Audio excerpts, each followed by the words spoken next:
On today's show, part 2 of our Locked On crossover series where we ask questions about the Dallas Mavericks. Let's talk about the Mavericks side of things. What are they concerned about in this series? We'll talk about all that and more on today's Locked On Mavs. I'm Luka Doncic, and this is Locked On Mavericks podcast. Mavericks, NBA champions. Bang! It's good, and the Mavericks have won the game. If you don't believe, you shouldn't be here. Loyalty never fades away.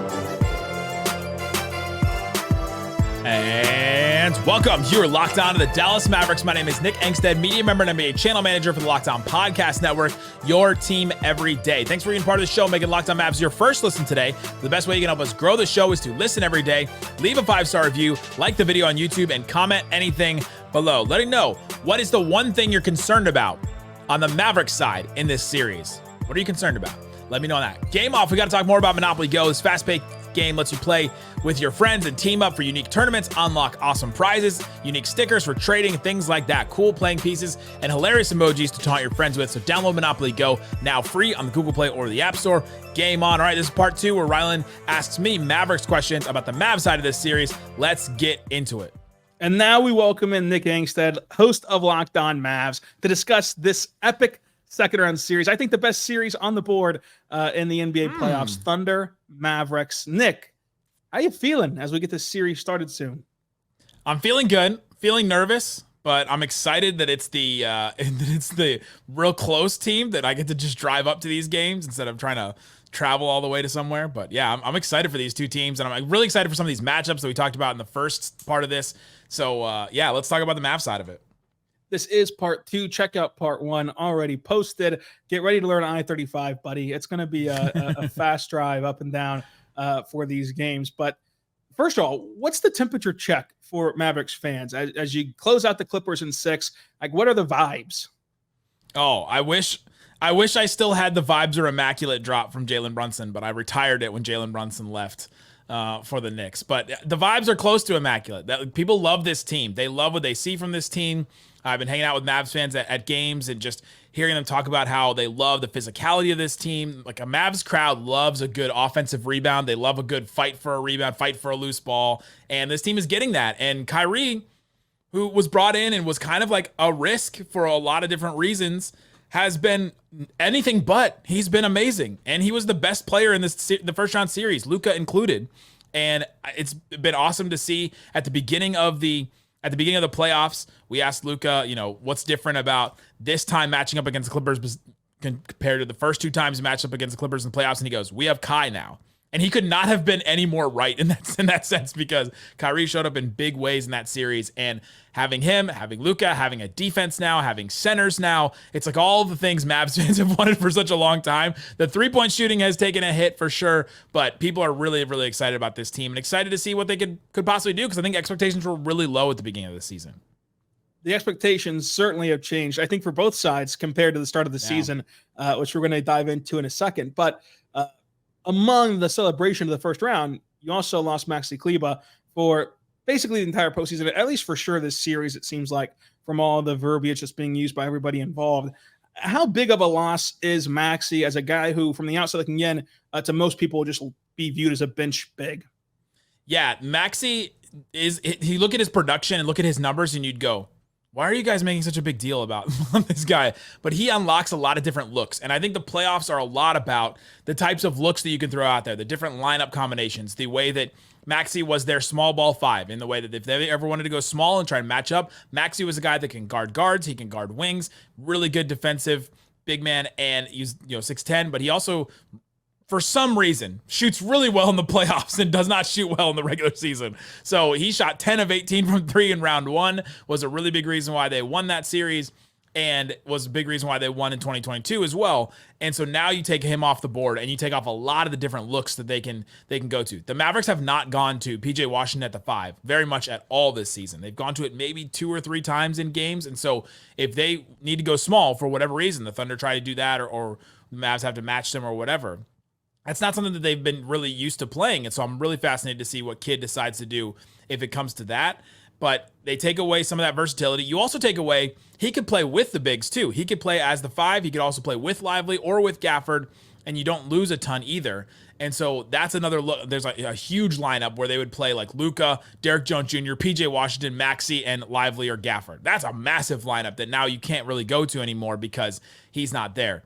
They also lose a three-point shooter, which is massive for this team now because you do have a bunch of shaky shooters. PJ Washington shot like 31% from three the first round. Derrick Jones Jr. shot decently well in the first round, but only took like 13 threes.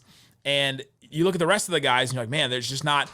Exum missed all 6 of his threes after shooting 56% in the regular season. So you lose a piece that makes you more versatile. You also lose a shooter and you lose a defender. And like that hurts you in a lot of different ways. Even though he only played 19 minutes, you lose all of that with Maxi.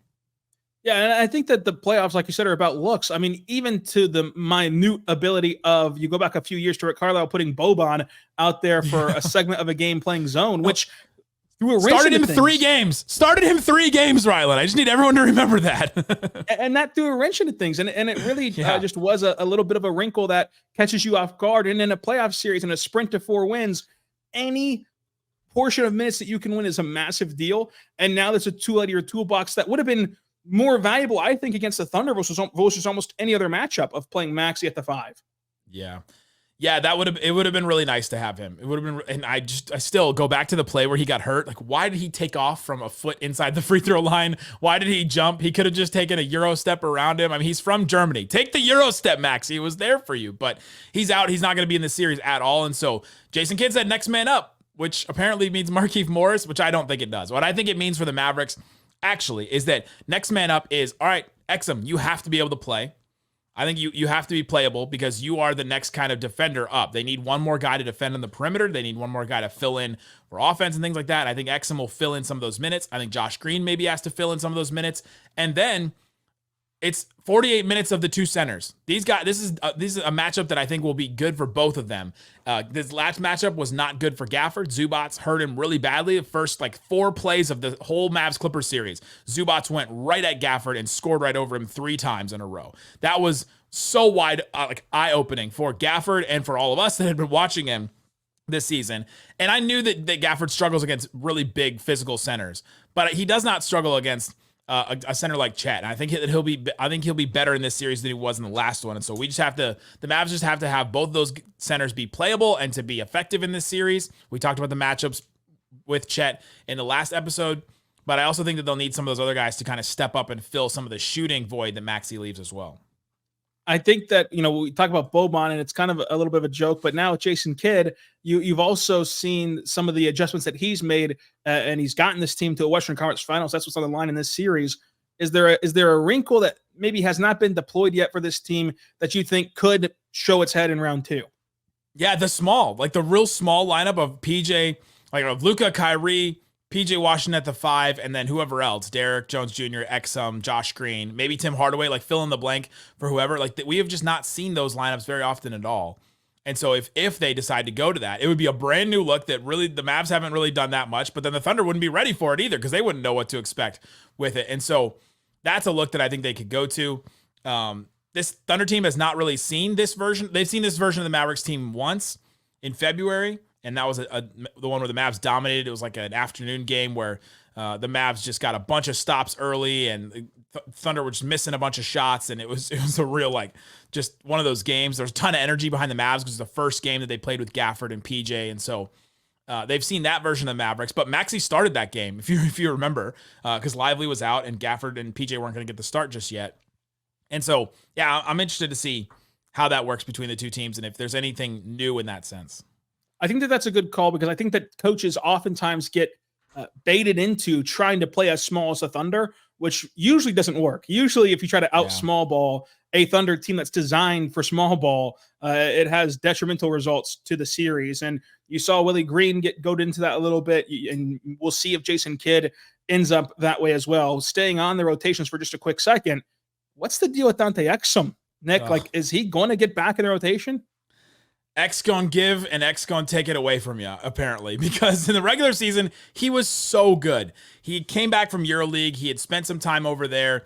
He had become a good shooter. He had shot like 40% in EuroLeague. It was a really good story. He came to the Mavericks. He's shooting 50% from three. He literally won the Mavericks 4 games. If he does not exist on the Mavericks, they are 4 wins worse than they are right now, which is really a weird thing to say about a role player. But he hit like 5 threes against the Lakers in one game. He averaged 20 points a game when Kyrie was out for a stretch. I mean, he was just very, very good. He adds another ball handler. He added another shooter, and he added like a big guard defender.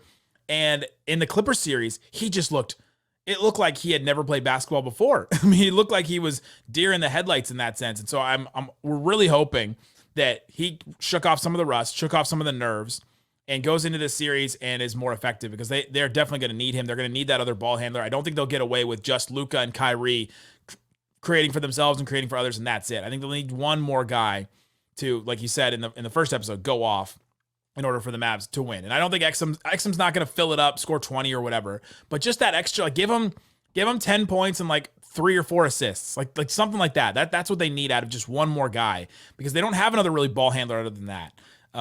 Like Jaden Hardy is not really panned out as that kind of ball handler. Tim Hardaway Jr., if he plays, is not that guy at all to handle the ball. You do not want Tim Hardaway Jr. to handle the ball. That's a thing that we have learned. His dad, yes. Him, no. And so now with Exum, it was just a really weird thing to see Exum kind of shrink in that moment in the first round. How are the Mavericks different from the trade deadline? What are their biggest advantages, and what worries the Mavericks the most about this Thunder team all coming up?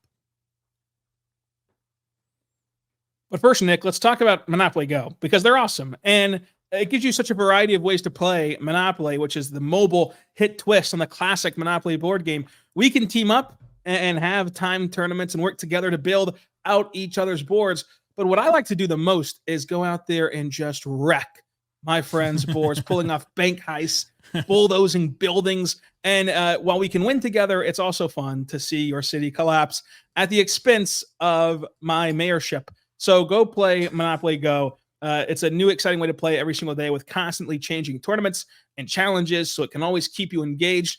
I'm a level 1,000 on Monopoly Go. I feel like I'm blowing every Locked On host out of the water on Monopoly Go.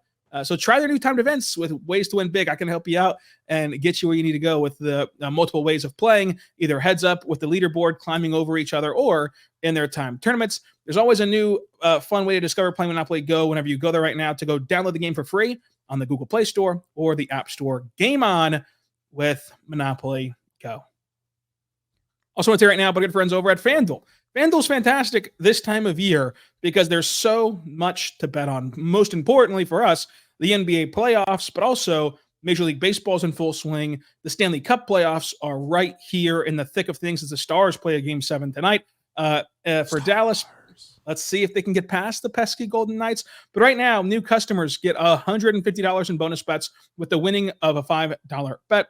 That's $150 to bet on the spreads, money lines, player props, and more when you visit FanDuel.com/lockedon. Make every playoff shot count at FanDuel.com/lockedon, America's #1 sports book. And this series is going to be a tightly contested one, we believe, and so do the sport books, because the Thunder at home for their first playoff game in the second round since 2016 are just 3.5-point favorites in the Paycom Center, which will sure to be a rocking, barking crowd. Place your bets at FanDuel.com/lockedon. We're back on the Lockdown Thunder podcast and the Lockdown Mavericks podcast with this crossover episode. What is this, a crossover episode, Nick? It's going to be fun to see how this series plays out. But right now, whenever you look at this series, before we dive into the ball being tipped off on game one, just your gut check of the biggest advantages that the Mavericks have over the Thunder. I'm fascinated to see who guards Kyrie and who sticks with Kyrie, because he is Reggie Adetul on my show. We've joked all year that Kyrie clocks in.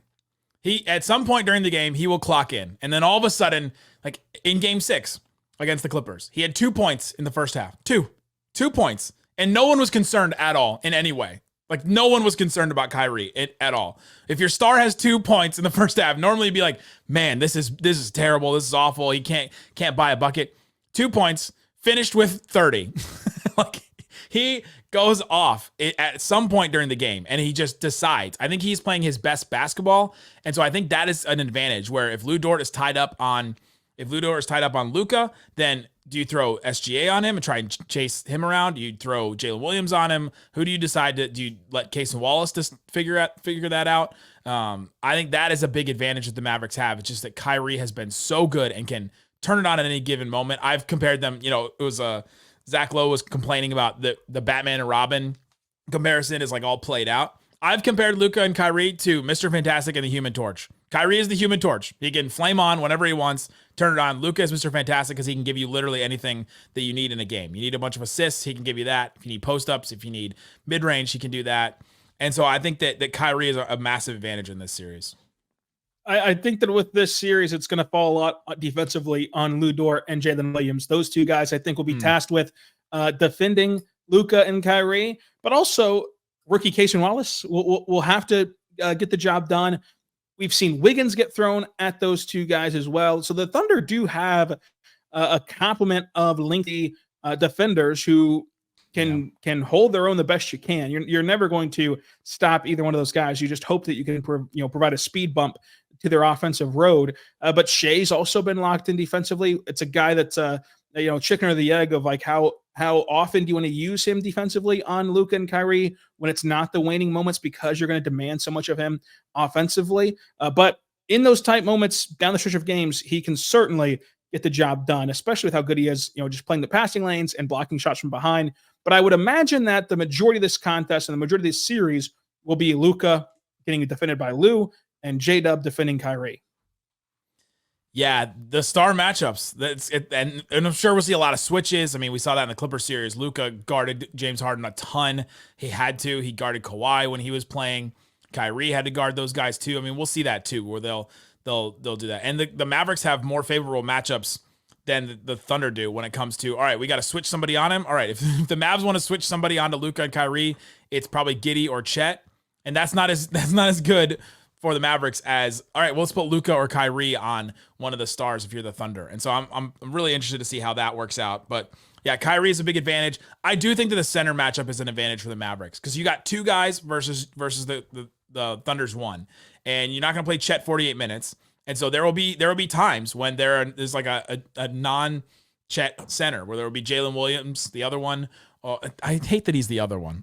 every time I know, but no one knows what that means outside of Oklahoma City, who Jay Will or J Dub is. But yeah, the other one, the grounded one.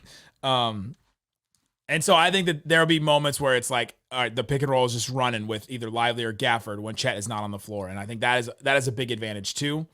And I also think that the age and experience is a huge advantage for the Mavericks. I mean, I think that this series could look like the Mavs a couple years ago. They played the Suns in that series that went 7 games. Every game was a blowout. And I think that it could look like that, where just all of a sudden the Thunder's age just catches up to them, or the Mavs' age catches up to them with their injuries. I mean, they've got Maxi out. They've got Luka has been dealing with knee injuries and all that. And so either way, that I think the age and the experience could catch up to one of these teams.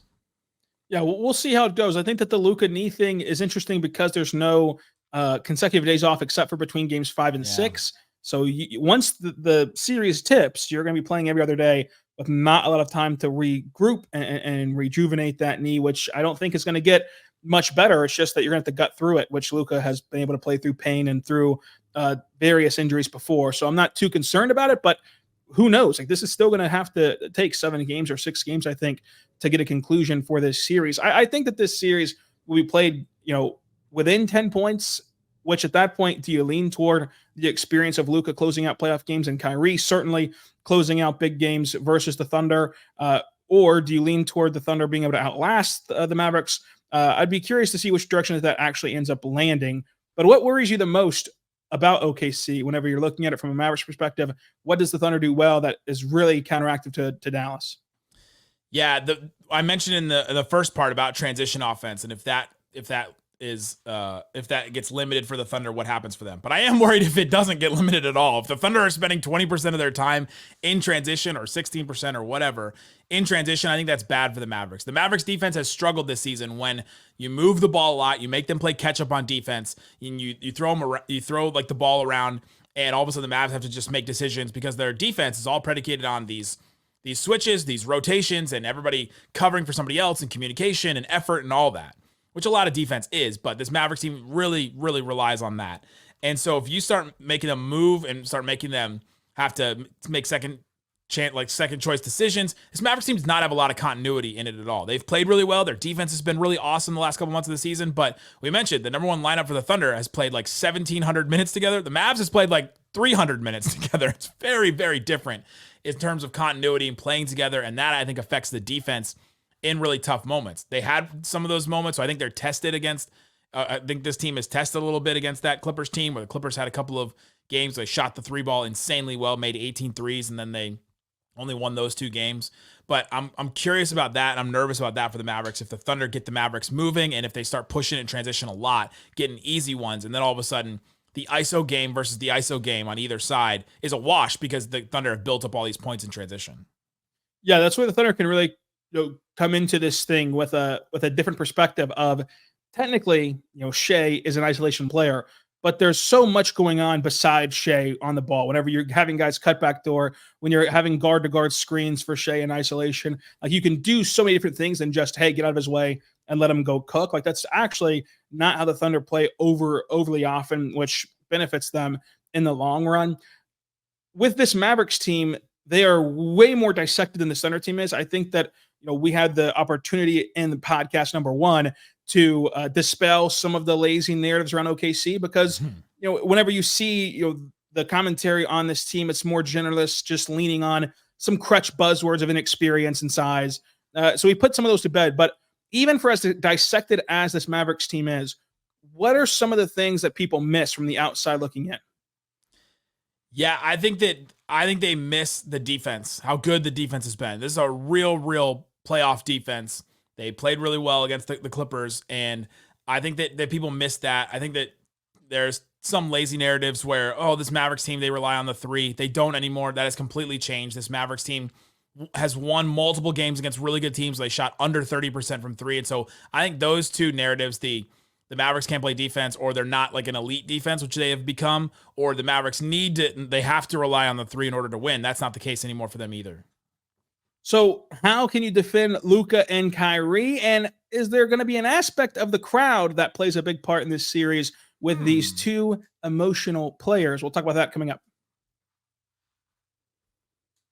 But first one's here right now, but our good friends over at DoorDash. Check them out today, because DoorDash is so much more than you might realize. Of course, we know that they can bring you out maybe a late night snack, or just make sure that you can avoid cooking dinner for the night and bring you out a meal. But did you know that they can also help you out in a pinch? For example, Mother's Day is right around the corner. You can get Mother's Day gifts all in one place on DoorDash. You can get 50% off of your next order, up to $15 when you spend $15 or more on your next flower arrangement or convenience store, grocery, or retail order. So they can do all those things for you. They can bring you out a gift. They can help you in a pinch. Maybe, Nick, you forgot that Mother's Day is next week, and you get huddled up at her house with all of your family members, and you realize, oh crap, forgot a gift. You hop on DoorDash, order a gift. It gets dropped off at the house, and you can just go, well, the mailman came through. I thought it was going to be a delayed package. I knew this all along. This was my plan, to have your gift mailed to you. And here it is, right on cue. They can help you out in a pinch at DoorDash. Go there right now. Use code LOCKEDINNBA. That's LOCKEDINNBA. With DoorDash, terms and conditions, of course, apply to get 50% off your next order, up to $15 when you spend 15 or more on your next trip. We're back on the Lockdown Thunder podcast and the Lockdown Mavericks podcast, crossing over to preview this series. Nick, how do you defend Luka and Kyrie? There is no perfect answer, but we've seen various Hall of Fame scores have certain kryptonites about them. Is there anything you can do to slow down these 2 guys? Yeah, against Luka, you play really physical, especially with his knee right now. I mean, it's the classic Jordan rules thing where you just play real physical with him, get him frustrated that he's not getting the body fouls that he always wants. Lu Dort is a very physical player.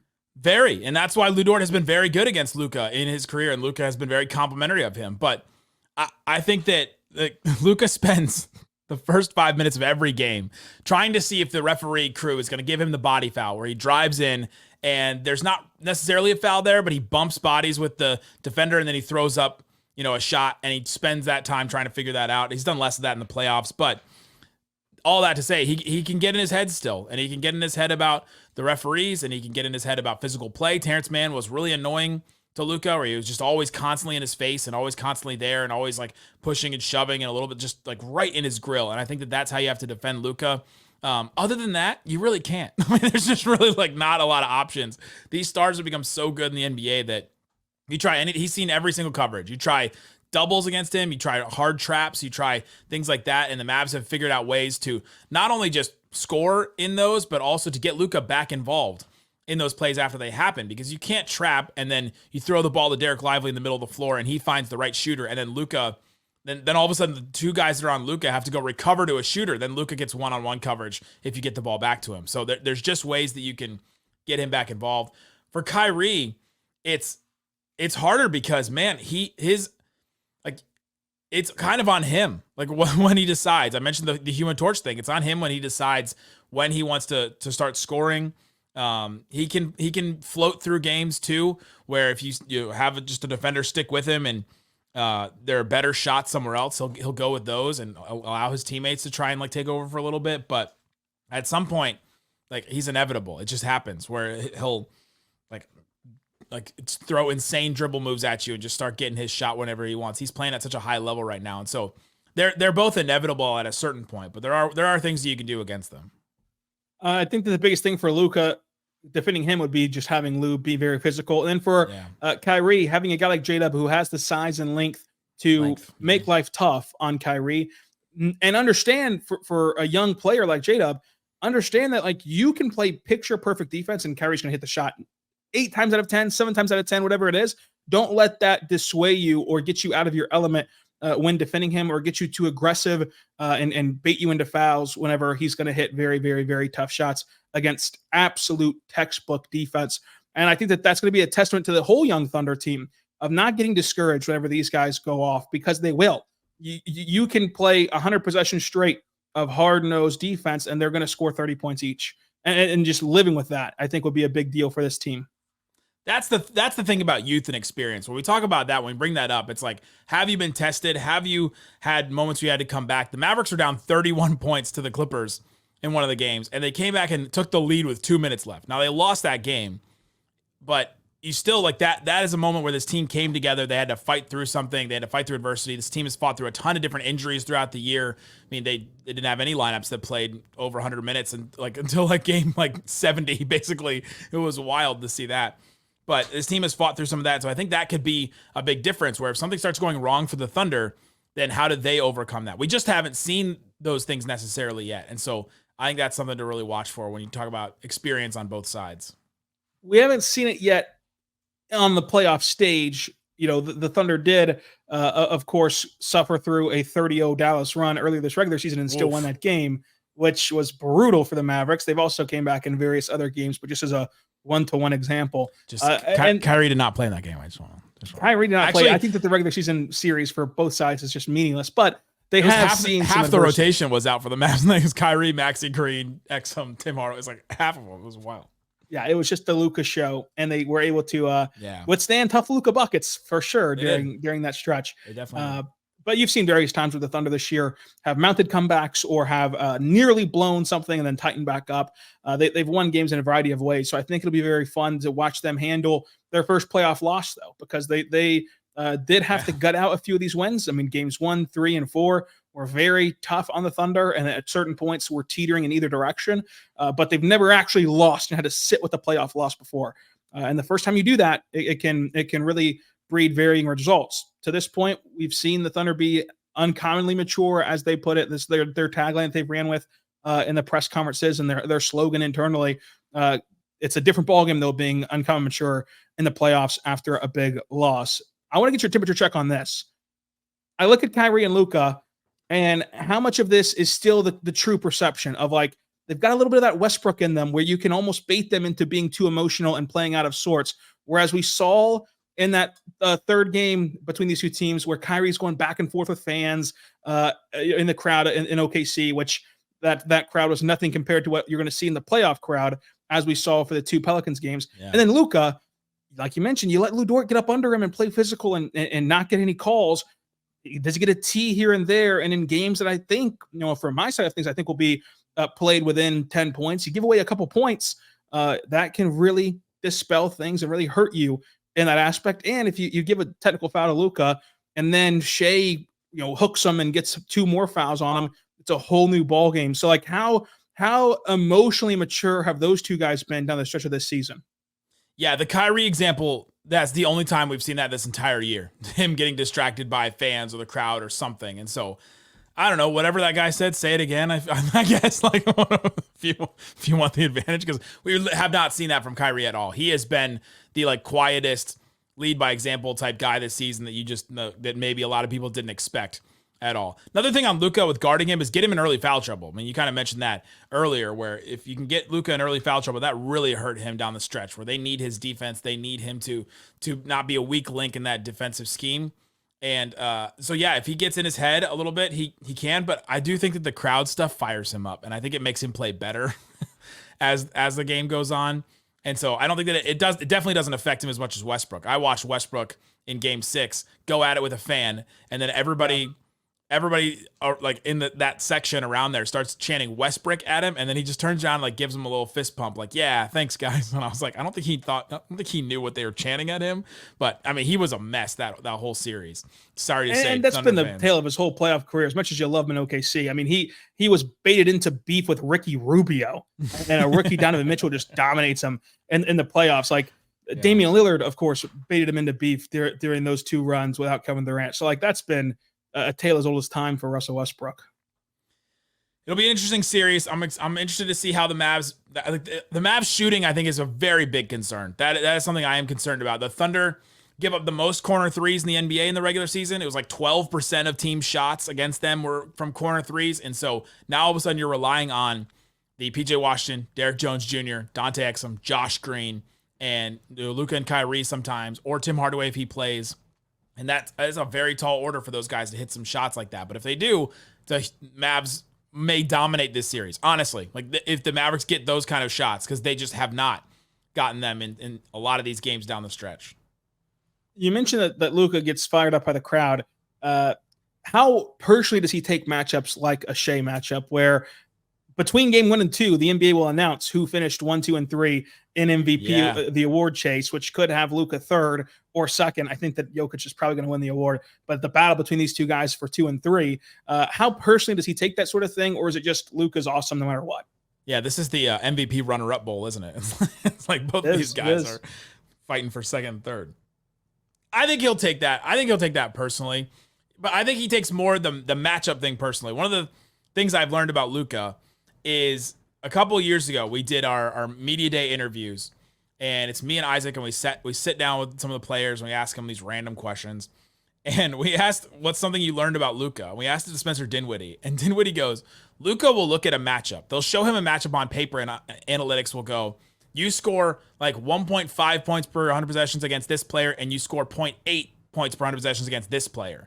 So you want to attack the player A and not player B. And Luka will go, I am attacking player B. I will attack player B every single time. And we think that was Mike Conley and Rudy Gobert. I cannot confirm that, but it was right after the 2022 playoffs. So I think that it probably was. But that is what Luka will do. And Luka will look at the harder matchup. And with his knee stuff, it's been a little different. He hasn't had that same kind of, drive and fight that he normally has, because he's just not at the peak of his powers. But he does look at matchups that way. So he will attack those. He'll attack whoever's in front of him. Chet doesn't matter. Shai doesn't matter. Jalen Williams doesn't matter. The other Jalen Williams doesn't matter. Like, he will attack any of those matchups. But sometimes that can be used against him, where he'll attack Kawhi over and over again. You're like, okay, can we just attack Norman Powell instead of James Harden, who's doing a good job on you, attack somebody else. So yeah, that can be used against him for sure. We'll end this the same way we ended part 1. The Mavericks win this series if? The Mavs win this series if Luka and Kyrie outplay the Thunder's 2 stars, and the centers for the Mavericks outplay Chet Holmgren. The Mavericks lose this series if? The Mavs lose this series if they don't get any threes to fall, if Luka is not 100% with his injury, and if the centers get outplayed. Nick, this was awesome. Thanks for joining us to break down this series on all angles. Happy to have you in OKC this week, back in Dallas over the weekend. It'll be a lot of fun. Until next time, be good and be good to one another. And there you go. That's 2-part crossover with Rylan Stiles of Locked On Thunder. We got more stuff. I'll do an episode with Reggie Atatula as well, breaking down this series slightly, and I will have you covered for all the games in this series. I'm going up to OKC, so I'm super excited to go and see that arena and to cover these games. I'm excited for the Mavericks. I feel like this is going to be a tightly contested series, so we'll break it all down. Thanks for listening to Locked On Mavs. Peace out. Boom!